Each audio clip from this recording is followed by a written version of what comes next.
laying down on your back. Pull your feet in shoulder width apart, closer in towards your hips by bending at your knees to form a supported bridge. Have both heels firmly planted on the ground.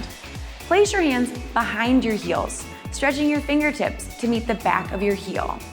With your palms flat, raise your hips up off of the floor, lifting up one vertebra at a time, pulling in your abs and squeezing your glutes. Then, slowly let your hips drop back down to the floor, rounding down on your spine with control.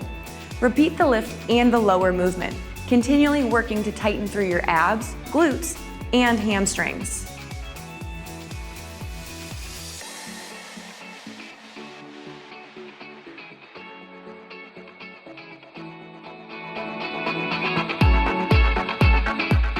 If you aren't aligned at the start of this move, it's easy to lose your balance or fall to one side when lifting up your hips.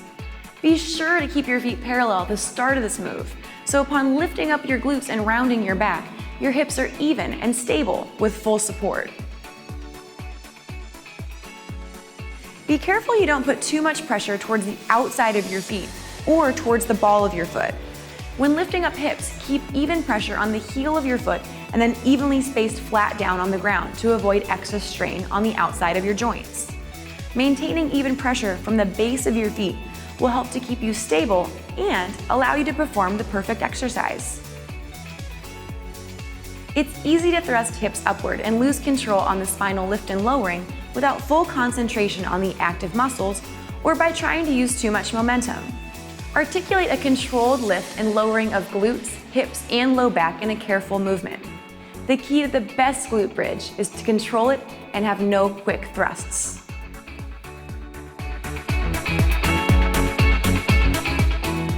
Scaled.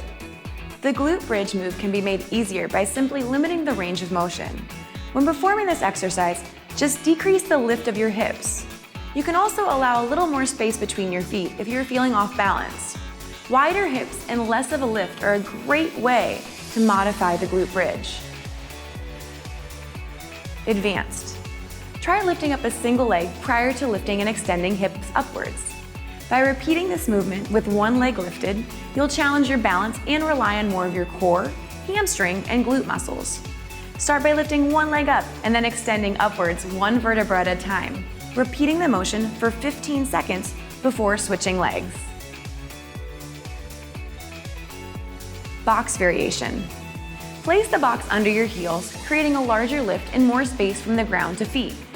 Make sure heels and hips are level before engaging in your legs, glutes, and back, and extend hips high, squeezing those muscles at the top of the lift, then dropping back down with control. Continue to lower and lift while maintaining a strong core and concentrate on keeping alignment in hips and feet on the box.